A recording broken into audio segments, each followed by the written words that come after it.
যেহেতু আমি একবার ফাইনাল ইয়ারে পড়ি, আমার গত দিন হচ্ছে লাস্ট পরীক্ষা শেষ হয়েছে, একটা অন্যরকম একটা ফিলিংস কাজ করতেছে, যেহেতু এটা লাস্ট পিঠা উৎসব হতে পারে। সবসময় আমাদের প্রতি বছরই এই দিনে আমাদের বিশ্ববিদ্যালয় দিবস উপলক্ষে প্রতিটা ডিপার্টমেন্ট আমাদের পিঠা আয়োজন করে। এই যে আজের শিরোনামহীন আসবে, একটু পরে কনসার্ট হবে, আমাদের বাচ্চার ছেলেমেয়েরা নাচানাচি করবে, গান গাবে, একটা ভালো আয়োজন হয়, মানে একটা নিজে যে কজি ফিল হয়। আর হচ্ছে এলাকার মানুষেরাও আসে, এটা দেখে আমাদের আশেপাশে অনেক মানুষ আছে যারা ভার্সিটির না, এটা ভালো বন্ধুত্বের মতো ফিল হয় যে হ্যাঁ ওরাও আছে। যেহেতু আমাদের গ্রামের মানুষের সাথে একটু ডিস্টেন্স থাকে, এইটার মাধ্যমে এই ফাংশনটার মাধ্যমে আমাদের ডিস্টেন্সটা একটু দূর হয়, এরকমই। আয়োজনটা প্রতি বছরই হয়, এটা ভার্সিটির জন্মদিন উপলক্ষে হচ্ছে। আমরা ভার্সিটির জন্মদিন উপলক্ষে পিঠা উৎসবের আয়োজন করে থাকি এবং মজা করি অনেক। এখানে আমাদের ভাপা পুলি আছে, টারবাইন পিঠা আছে, চুই পিঠা আছে, চুই ঝাল পিঠা আছে, অনেক রকমের পিঠা। তারপরে আমরা ডেজার্ট আইটেমও সব কিছু করছি, বিরিয়ানি বানাইছি, চিকেন শর্মা বানাইছি, সব কিছু আমরা রাখার চেষ্টা করছি। অলমোস্ট আমরা সারা কষ্ট করে যা বানাইছি সবই আছে, এগুলো মানে আগে হচ্ছে আম্মুরা করতো, আম্মুদের দেখে আমরা শিখছি। আজকে 25শে জানুয়ারি যশোর বিজ্ঞান ও প্রযুক্তি বিশ্ববিদ্যালয়ের 20তম জন্মদিন। সেই উপলক্ষে আমরা সবাই একটি পিঠা উৎসব এবং আলপনা উৎসবের আয়োজন করেছি।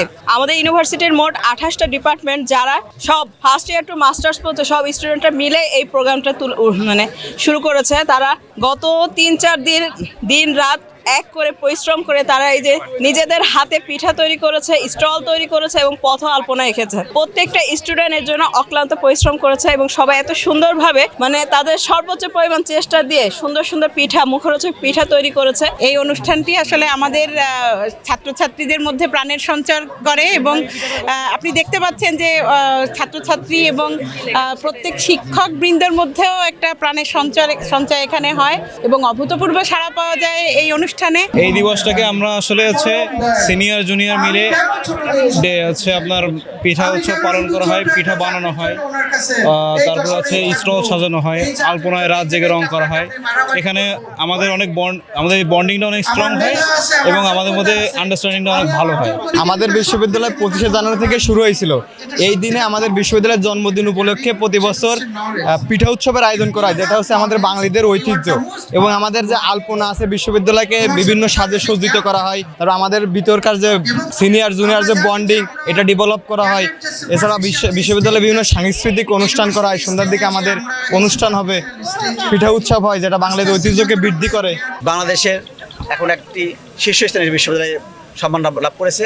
আপনারা জানেন অতি সম্প্রতি যে বিশ্ব র্যাঙ্কিং হয়েছে, সেখানে আমরা ন্যাশনালি সকল বিশ্ববিদ্যালয়ের মধ্যে টপ 5-এর মধ্যে আছি এবং ফিজিক্যাল সায়েন্স এডুকেশনে আমরা বাংলাদেশের নাম্বার 1 এবং সায়েন্স অ্যান্ড টেকনোলজিতে আমরা নাম্বার 1। সংশ্লিষ্ট কর্তৃপক্ষ আমাদের এই আবেদনটাকে মঞ্জুর করবেন, আমাদের ডিপিটা অনুমোদন দিবেন, যাতে আমাদের ক্যাম্পাসটি সর্বনিম্ন 100 একরের একটি ক্যাম্পাস হয় এবং সেটি বাংলাদেশের ভিতরে সবচেয়ে সুন্দর এবং মনোরম ক্যাম্পাস হবে।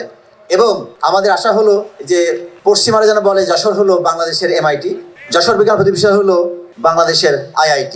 আমরা এই লেভেলে, অথবা যশোর বিজ্ঞান প্রযুক্তি বিশ্ববিদ্যালয় হলো বাংলাদেশের AITর সমতুল্য একটি প্রতিষ্ঠান। আমরা এটাই আমাদের স্বপ্ন, এই স্বপ্নই দেখি আমরা।